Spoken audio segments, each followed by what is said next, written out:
자, 오늘은 여러분들 스마트팜에 대한 어떤 수경재배법, 그 다음에 거기에 들어가는 각종 시설이나 장치에 대해서 간략하게 알아보고 가는 시간을 갖도록 하겠습니다. 자, 수경재배 기법에 대해서 한번 우리가 첫 번째, 두 번째 수업 시간에 우리가 좀 알아보는 걸로 하는 걸로 하겠습니다. 자, 이제 수경재배라는 것은 토양, 결국 흙이 없이 키우는 방식들을 말합니다. 그래서 여러 가지 스티로폴이라든지 다른 여러 가지 다양한 그 기구들을 통해 가지고 식물을 고정하고 작물 생육에 필요한 필수 원소를 그 흡수 비율에 따라 적당한 농도로 용해시킨 배양액, 그러니까 비료를 쉽게 얘기하면 비료를 물에 녹여서 그 배양액으로 결국은 작물을 재배하는 기법을 우리는 수경재배라고 합니다. 여러분도 쉽게 이해하실 수 있는 게 집안에서 컵이나 이런 곳에 두고 야채라든지 이런 것들을 키워보신 적 있으시죠? 이거랑 동일한 그런 방법을 말합니다. 그래서 여러분들 뭐 양파라든지 이런 거 물 위에다가 놓기만 해도 어느 정도 잘 컸죠? 이게 결국은 수경재배랑 같은 방식을 말합니다. 자, 그럼 양액이라는 건 뭐냐? 식물의 성장에 필요한 어떤 영양분, 아까도 말씀드린 대로 비료를 물에 녹인 것을 말합니다. 그래서 이제 쉽게 얘기하면 호체 형태의 비료도 있고 액체 형태의 비료도 있습니다. 자, 그래서 여러분들 쉽게 쓰실 것 같으면 액체 형태의 비료를 물에 섞으면 되고, 아니면 고체 형태의 그 비료를 사서 교반기라는 걸 통해 가지고 아주 잘 물과 섞어주게 됩니다. 자, 그리고 실제로는 식물 같은 경우 상대적으로 일반적으로 노지에서 키우는 것보다 양액 상태에서 더 잘 자랍니다. 이유는 뭐겠어요? 바로 물에 녹인 상태로 영양분을 공급해주기 때문에 바로바로 흡수가 용이하게 쉽게 이루어진다는 것입니다. 그리고 양액은 크게 A제와 B제로 크게 나눌 수 있습니다. 뭐 C제, D제 뭐 이렇게 더 세분화해서 나눌 수 있는데, A제 같은 경우는 필수 영양분, B제 같은 경우는 보조 영양분으로 나눠서 이 두 가지를 같이 섞어서 식물에게 공급을 해주게 됩니다. 자, 그래서 양액 같은 경우는 보통 어떻게 해요? A제와 B제로 나뉩니다. 그래서 우리가 좀 여기서 알아보고 할 것은 뭐냐면, 식물의 다량 원소로는 질소, 인산, 칼륨이 있습니다. 그리고 소량 원소로는 칼슘, 마그네슘, 황산이 있습니다. 미량 원소들로는 붕소 등 7가지의 종류들이 나타나게 되는데, 자, 이것들을 어떻게 해요? 물에 녹여서 작물에 공급을 해주게 됩니다. 자, 그래서 이걸 뭐라고요? 양액이라고 합니다. 수경재배의 가장 주요한 부분들은 흙이 없이 바로 어때요? 물을 통해 가지고 양액이든 물을 통해서 식물을 키우기 때문에 어때요? 뿌리가 마르거나 썩지 않도록 적당한 수위 조절이 필요합니다. 또한 양액에 산소가 부족하지 않도록 물은 그냥 두면 어떻게 됩니까? 썩어버리죠. 그렇기 때문에 양액에 산소가 부족하지 않도록 하고 계속 어느 정도는 순환시킬 수 있도록 해주는, 순환을 유지해 주는 것이 가장 중요합니다. 그리고 또 양액 같은 경우는 영양분이 포함되어 있기 때문에 일반 물에 비해서 이끼나 녹조류가 끼기가 쉽습니다. 그래서 이끼나 녹조가 끼지 않도록 관리해야 되고, 또 양액이 어때요? 농도가 진해지면 식물이 흡수를 못하거나 아니면 아예 과다하게 흡수하는 경우가 발생합니다. 그래서 양액의 농도를 일정 수준으로 유지시켜주는 게 중요합니다. 양액의 또 온도가 높아지면 어떻게 되겠어요? 아까처럼 양액 같은 경우 이끼는 녹조류가 낀다고 그랬죠? 그러다 보니까 양액 온도가 높아지면 녹조나 이끼류가 훨씬 더 빨리 끼고 더 많이 낍니다. 자, 그리고 또 그다음에 생육부진이 생길 수가 있습니다. 그 다음에 생장 저해도 올 수가 있습니다. 양액이 부패하게 되니까 어때요? 양액의 수질 및 농도, 그다음 온도 관리가 가장 중요한 부분으로 우리는 볼 수 있습니다. 자, 그 다음에 하이드로포닉스에 대해서 우리가 한번 알아보고 할 건데요. 국내 용어로는 다맥식, 단막식 수경재배라고 합니다. 그래서 다맥이라는 건 물을 담아둔 통에 말하는 거, 단막식이라는 것은 뭐예요? 어느 정도 일정 파이프 또는 파이프에 배양액을 조금씩 흘려보내서 키우는 재배 방식을 우리는 단막식 수경재배라고 합니다. 또 통 안에 배양액을 아예 넣어놓고 그 안에다 키우는 방식을 우리는 담액식이라고 합니다. 그래서 하이드로포닉스 같은 경우는 양에게 영양분이 있기 때문에 이끼나 녹조울과 끼지 않도록 관리를 해주는 게 중요합니다. 그리고 또 양액의 농도나 양액의 수위를 일정하게 유지시켜 줄 수 있도록 항상 노력하고 관리를 해줘야 되는 부분이 있습니다. 쉽게 얘기하면 식물의 뿌리의 3분의 2 정도가 물에 잠기고 나머지 뿌리는 물 바깥으로 나와서 산소랑 호흡을 할 수 있도록 해줘야 됩니다. 자, 그래서 그런 부분이 아주 중요한 부분이고, 그 다음에 이 물이 계속 흘러서 썩거나 이끼, 녹조류 등이 발생하지 않도록 해줘야 됩니다. 자, 하이드로포닉스를 한번 여러분들 보시게 되면, 자, 일반적으로 물이나 양액이 섞여 있는 통이 있습니다. 이 안에 어때요? 펌프나 수중 펌프를 통해서 어때요? 이 베드라는 공간, 결국 뭐요? 식물을 지지하고 있는 이 지지 장치를 우리는 보통 베드라고 합니다. 이 베드에 심어진 이 식물들의 뿌리에 물을 공급하게 됩니다. 자, 그래서 이렇게 수중 펌프를 통해서 나온 양액이 어떻게 되겠어요? 쭉 식물들을 통하고 나서 끝에 있는 이 양액은 회수를 하거나 버리게 됩니다. 근데 이때 만약에 이 양액을 버리게 되면 생기는 문제가 뭐냐면 주변의 토양을 오염시킬 그런 부분이 크기 때문에 이 부분을 굉장히 유의해 주셔야 됩니다. 자, 그리고 이 식물에 꽂혀 있는 부분을 우리 지지판이라고 합니다. 그래서 이 지지판을 통해서 식물들을 고정시키고 지지해주는 역할을 합니다. 그래서 여기에 계속 일정한 간격으로 물을 계속 뿌리가 마르지 않고 영양분이 공급될 수 있도록 어때요? 물을 흘려보내는 방식을 우리는 하이드로포닉스라고 합니다.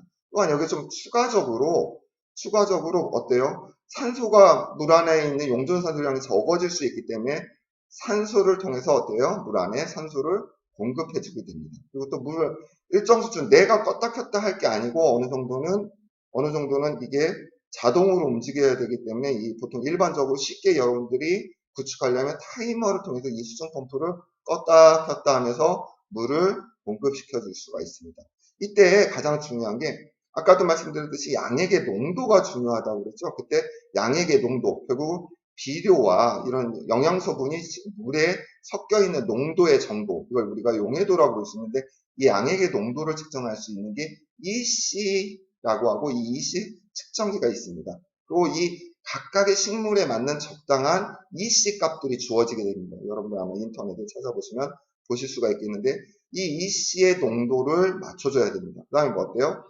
각각의 작목마다 pH, 양액의 산성이나 알칼리를 나타내주는 이 pH 농도에 적정한 부분이 있습니다. 어떤 식물은 알칼리를 좋아하고 어떤 식물은 산성을 좋아합니다. 그래서 이 각각의 식물에 맞는 pH를 유지시켜 줄 수 있도록 반드시 EC와 pH 이런 부분들을 반드시 측정해서 적정한 양액을 만들어 주셔야 됩니다. 그리고 또한 여기에 온도계를 설치해서 양액의 온도가 너무 더워지거나 너무 데워지거나 뜨거워지거나 차가워지지 않도록 유지시켜 줘야 됩니다.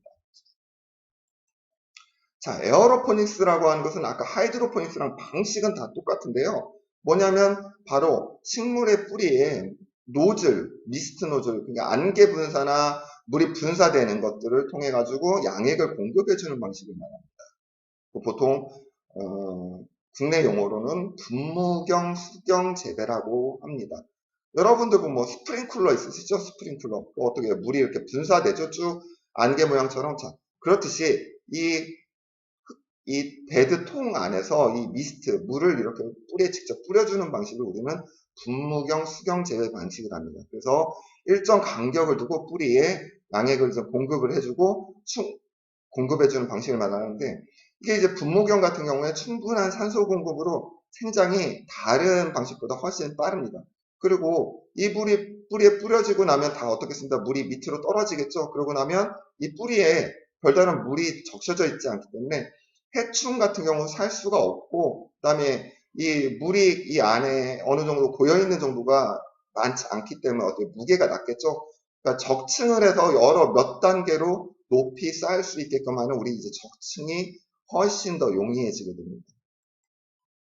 자, 에어로포닉스의 구조를 보시게 되면 이렇게 되어 있습니다. 아까랑 똑같은데 수중 펌프를 통해서 압력이 가해지는 이 부분이 어때요? 뿌리에 이 미스트, 아주 가느다란 압력을 통해 가지고 물을 뿌리에 공급해주는 부분을 말합니다. 그래서 이 공급해주는 이 부분을 우리는 분사 노즐이라고 합니다. 분사 노즐. 타이머에서 일정 간격으로 물을 공급을 해줍니다. 자, 그래서 아까도 말씀드렸듯이 어때요? EC나 똑같이 에어로포닉스도 EC나 pH가 아주 중요합니다. 자, 근데 하이드로포닉스 같은 경우는 뿌리가 물에 잠겨져 있는 형태가 아니라 공중에 노출되어 있는 형태이기 때문에 분무장치나 아니면 저장치가 고장나면 어떻게 되겠어요? 뿌리에 물이 공급이 안 되겠죠, 아예. 그럼 어떻게 했습니까? 뿌리가 말라버리게 됩니다. 그러니까 어떻게 돼요? 이거는 아까 하이드로포닉스에 비해서 훨씬 더 이 뿌리에 물이 공급되고 있는지 안 공급되고 있지 않은지를 반드시 추가적으로 센서를 설치해서 계속 어떤 감시와 관리가 필요하게 됩니다. 자, 아쿠아포닉스라는 부분이 있습니다. 아쿠아라는 거 우리가 뭐 아쿠아랜드 이런 얘기들을 많이 하죠. 그쵸? 이런 것처럼 자, 아쿠아포닉스는 뭐예요? 우리가 물고기를 통해 가지고 식물을 재배시키는 기법을 얘기를 합니다. 근데 방식은 물을 공급해주는 방식은 하이드로포닉스나 에어로포닉스 두 가지 방식 다 접목이 가능합니다. 근데 여기서 중요한 부분은 뭐예요? 우리가 양액을 직접 제조해서 만들어 썼었죠. 근데 물고기에 나오는 배설물이라든지 여러 가지 이런 부분들이 천연 영양분을 양분의 역할을 하기 때문에 바로 어때요? 그런 부분 없이 물고기가 키워지는 이 수조 안에 있는 물을 직접 식물에게 공급을 해주는 방식으로 우리는 아쿠아포닉스라고 합니다. 그래서 어때요? 물에서 나온 물고기가 키운 부분을 영양분을 사용하니까 어때요? 친환경적이겠죠? 그리고 또 물고기 판매를 통해서 어떻게 해요? 부가소득이 발생을 할 수가 있습니다. 그런데 여기 또 단점이 뭐였냐면 식물을 키우는 재배 기법뿐만 아니라 물고기 양식을 하는 기술 또한 필요해지기 되기 때문에 자, 그런 부분들을 주요 제한점으로 여러분들 잘 숙지하시고 방식을 선택하시는 것이 좋을 것 같습니다. 자, 그리고 보통 아쿠아포닉스가 이렇게 수조에다가 직접 이렇게 키우기도 하지만 대부분 뭐예요? 아까 에어로포닉스 방식이나 아니면 어때요?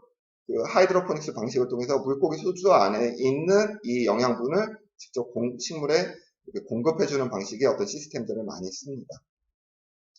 자, 그리고 어느 경우에는 일반적으로 비닐하우스나 일반 농가들 같은 경우는 이 물고기 수조를 굉장히 크게 해서 이 위에 어때요? 이 식물들이 키워줄 수 있는 이 지지판을 놓고 여기다 직접 키우는 방식들을 활용하기도 합니다.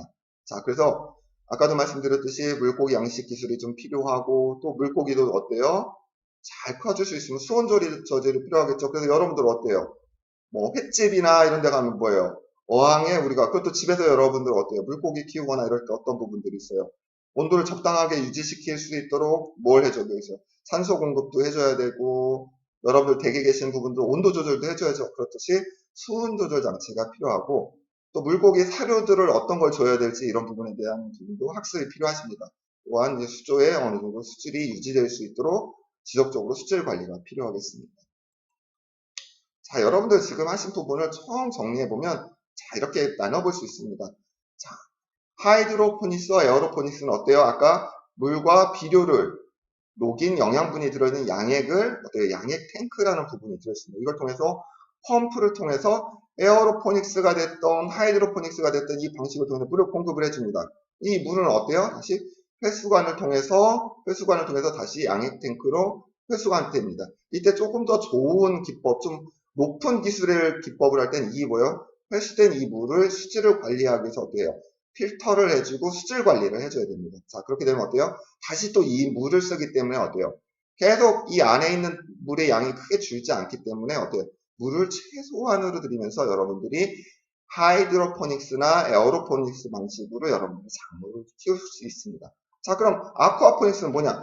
이 양액 대신에 바로 어때요? 수족관을 설치를 해서 물고기를 키우면서 이 수족관에 있는 물을 물고기가 커지면서 생기는 이 영양분 자체를 식물에게 공급해 주는 거. 자, 공급을 해주고 이 물을 또 다시 회수해 가지고 쓴다거나 이런 방식을 우리는 아쿠아포닉스로 나눠집니다. 자, 보시면 아주 이 구조는 간단하고 이 기본적인 구조는 거의 바뀌지 않습니다. 여기에 추가적인 장치들이 설치될 뿐이지 가장 기본적으로 수경 재배를 통해서 에어로포닉스가 됐든 하이드로포닉스가 됐든 아쿠아포닉스가 됐든 제어하는 기법의 기본 구조는 항상 동일합니다. 자, 그래서 여러분들 이번 시간에는 하이드로포닉스, 그 다음에 아쿠아포닉스, 에어로포닉스들을 좀 알아봤습니다. 자, 여러분들 잘 이해하셨죠? 자, 다음 수업 시간부터는 이것들을 하기 위해서 과연 우리는 어떤 제어 기법들이 있는지 조금씩 또 알아가 보도록 하겠습니다. 자, 이상으로 오늘 수업을 마치도록 하겠습니다. 수고하셨습니다.